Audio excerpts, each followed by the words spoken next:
So I'm going to do a revisiting instalment on this record. I'll go this way around, on Flaming Pie, which if you watched my video but last, I think it was, you'll know I picked this record up from Leeds on a flying visit last week. This is the 2020 reissue rather than the original vinyl album, which is impossibly hard to find. To be honest with you, I never thought I would find the reissue either, but I did find it. So that kind of made my year, really. I mean, this is a really hard record to find. It's also a really fine record as well. Going back to it again, listening to it did sort of remind me of that, really. I've always been slightly sceptical about this record. I think just because of the plaudits that it receives. Obviously, you know, being a big Paul McCartney fan from way back in the day, and I've always liked to champion some of McCartney's less popular efforts. You know, I'm a big fan of Press to Play. I even like Pipes of Peace, you know, Wings at the Speed of Sound. I'm such a big fan of Paul's vintage work, which often gets dissed and dismissed.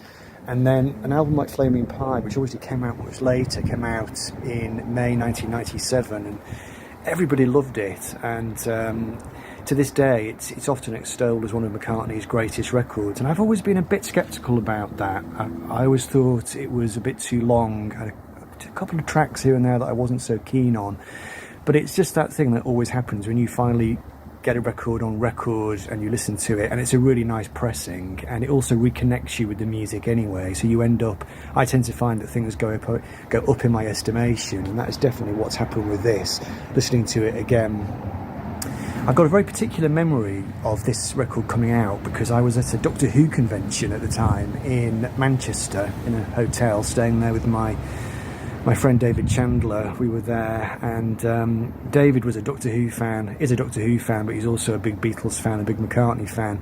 And we were there on that Saturday, and it was the day of the album's release. And I always remember David went off into town, into Manchester, to buy the CD while I waited for him back at the hotel. He came back.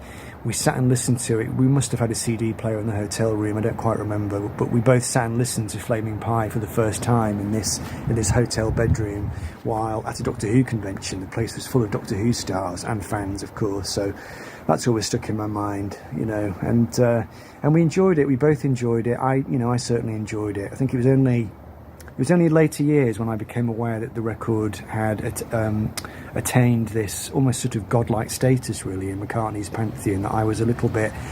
I've just got that sort of slightly contrarian side to me when I used to say, well, I don't think it's quite as good as it's made out to be. But anyway, going back to it, I would now probably reassess my assessment of it and say, yeah, I think it probably is one of McCartney's better records.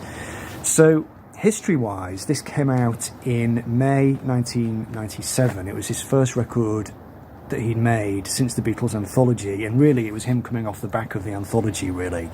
He said at the time, wanting to try and get back, to use the old cliche, try to make a record quite simply, without any bells and whistles or any big production stuff going on. His previous studio album to this had been Off the Ground, which was very much a kind of on-the-road studio record to be performed live, you know, with his band at the time. And it was a nice enough record. It was a bit vanilla, but it was okay. He does the Beatles anthology, obviously reconnects with Ringo and George, and I think there's something about that project just made him try to reconnect back with the Beatles again. Of course, the title of the record, Flaming Pie, references the famous story that John Lennon always told, where he came up with the name of the Beatles because of having a vision of a man on a flaming pie. I don't think anybody ever took that particularly literally. It wasn't necessarily a true story, but it was a classic old bit of Beatles lore, really, and I think McCartney chose that as the title, really, to reference that idea. Sorry, just traffic going by here.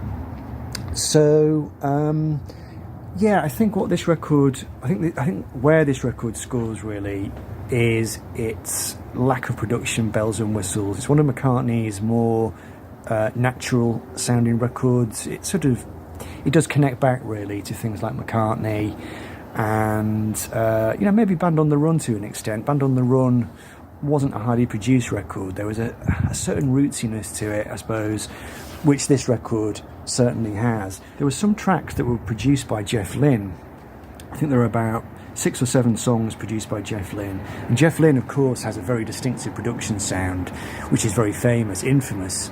In fact, people talk about the Jeff Lynne sound. You know, he has a tendency to make everything sound like him.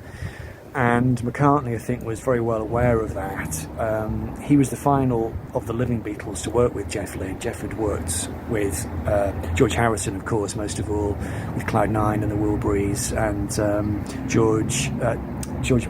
Jeff Lynne had also worked with Ringo, I think, at this point. But anyway, Paul said to Jeff, let's work together. But I think it's clear from listening to this record, he was very determined not to be steamrolled into the Jeff Lynne sound. So the songs that Jeff Lynne produces on this record, apart from one, the second track, The World Tonight, does have quite a distinctive Jeff Lynne sound, that sort of detuned snare drum and the highly compressed guitars. But the rest of the tracks that Jeff produces don't particularly sound like Jeff Lynne, but they do sound really nice. Jeff Lynne at this point, I think he was really good at using analog recording techniques, or at least making things sound analog. I don't know whether they used analog tape for this record or not, but the sounds on the record have got this lovely sort of acoustic warmth to them, really. Jeff was very good at using different rooms in the house, you know, to record stuff. So it just has a very warm, natural sound, and I think that's what people respond to with this record. I think over the years, probably McCartney has done a lot of records which are, you know, overproduced, or the production is just too foregrounded, and this record, I think, is one of the great exceptions. So I have revised my opinion of it. In terms of the material, we've got 14 songs, and they were recorded over quite a wide time span. He started recording, well, I say he started recording the record, I'm not sure if he knew he was recording a record, but he did 2 tracks as early as 1992.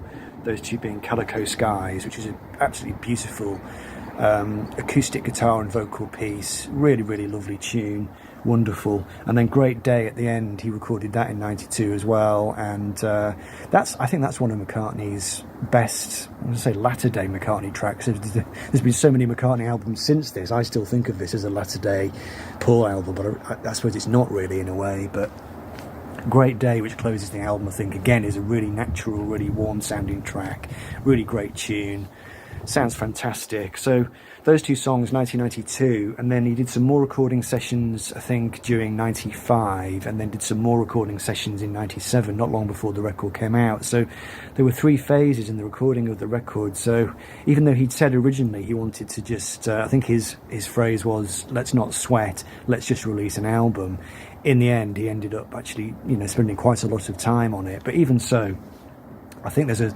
charming simplicity to the tracks.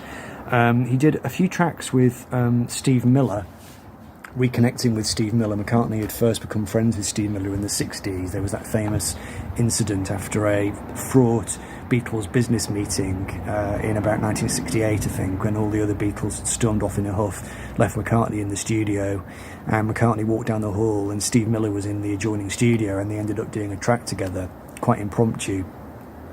So McCartney went out to where Steve Miller lived in America, and they cut some tracks together, not on the same occasion. I think there were a couple of different occasions. They did Young Boy together, which was the first single from the record, I think, and this was inspired by James McCartney, really, Paul's son. Paul ruminating on this idea of, you know, young people and the difficulty they have of making their way in the world, and how are they going to find love.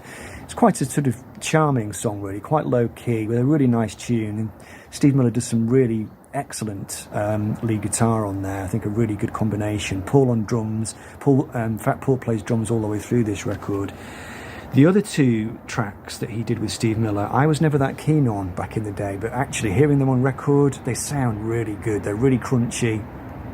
They're not Jeff Lynne productions. I think they're self-produced by McCartney, and they really sound good. They're very basic, they're very bluesy. So it's If You Wanna is one of them, and Used to Be Bad is the other one. So yeah, I think I've underrated those tracks. I mean, they're not great shakes compositionally, but sound-wise, they do sound really good, really crunchy. And then there's a track that McCartney did with Ringo as well called Really Love You, which again I always thought was a bit bog standard, a bit basic. I think, you know, pretty much improvised in the studio, but again on record it sounds really good. Maybe a little bit overlong, but it's nice to hear Ringo and Paul together. Ringo, of course, as well appears on the track Beautiful Night, which was a song that he'd had kicking around for a long time. brought George Martin in to do a wonderful string arrangement on that, and they recorded that at Abbey Road, and it was one of Paul's big solo career epics in a way, and it had more charm, I think, than something like Come On People from Off the Ground. It sounded more authentically Paul, a bit less corporate, just a much warmer sound to it. So that's another good one as well. I mean, I'm sort of being a bit random here rather than going through chronologically with the tracks. I'm sort of dotting around, but Little Willow, another really beautiful acoustic song which Paul wrote, I think, in response to the death of Maureen Starkey, Ringo's wife, who died of cancer shortly before, and he just wrote this wonderful little tune for her, this little song. I mean, this record was actually overshadowed as well by Linda's illness. She'd been diagnosed with cancer at some point before this, I think. I know in the documentary that he made to promote the album, Linda was already, I think, in cancer treatment at this point. So that was giving the record occasionally a ruminative kind of quality to it, really. Linda's illness does hover over this record, and those two tracks, actually, Calico Skies and Little Willow, they both make me think of Linda when I hear them. She does appear on backing vocals in a few tracks on this record, but her presence in general is quite muted. You've got the track Heaven on a Sunday, which featured Paul's son James on electric guitar, and that's a really nice little sort of bluesy pop song in a way, with some nice lyrics.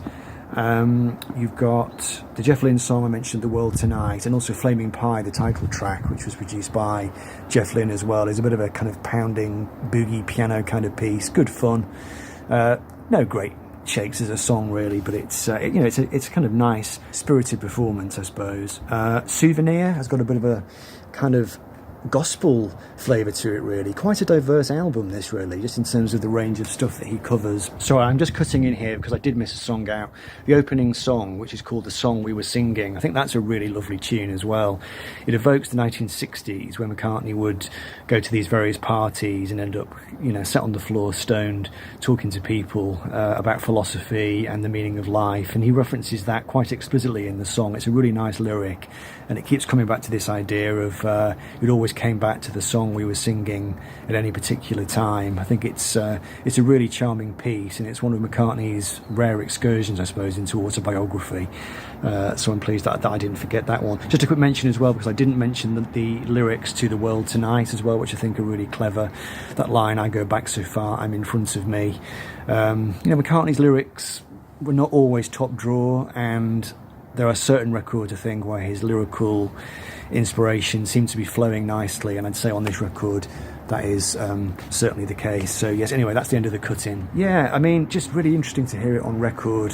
I always thought the CD was slightly too long, but when you hear it on a double vinyl edition where there's only maybe 3 songs per side, it actually works really well. So just really pleased to get this into the collection. Lovely to have it. Comes with a booklet, and the booklet features lyrics and also some blurb from Paul about each track, so that's quite nice. The records themselves have a really nice flaming effect on the record. So I think, just to sum up, I think I kind of know why this record gets extolled now, and I think it's completely fair enough. I would even go so far as to say that it's maybe the last really great album that Paul made. After this one, the only record I can think of where he approached something similar in terms of lack of production bells and whistles, would be Chaos and Creation in the Backyard, which is the one he did with Nigel Godrich, which again occasionally has a bit of an autumnal feel to it, and I wish it's something that Paul would do more often, this thing of just being a bit more low-key and not trying to impress so much with modern production and getting loads of producers involved. I think it's quite nice sometimes when he plays it a bit more simple and just allows his natural talent for melody to shine through, which I think he really does on this record. So that's it. That concludes the video. Flaming Pie, it's definitely top 10 McCartney, and just really, really chuffed to have it on record after so many years of just having it on CD. So good stuff. Hope you enjoyed the video. Let me know what you think of Flaming Pie, and I'm going to get in now and make a hot cup of tea. I'm quite cold now from having sat out here. Take care. I'll see you soon.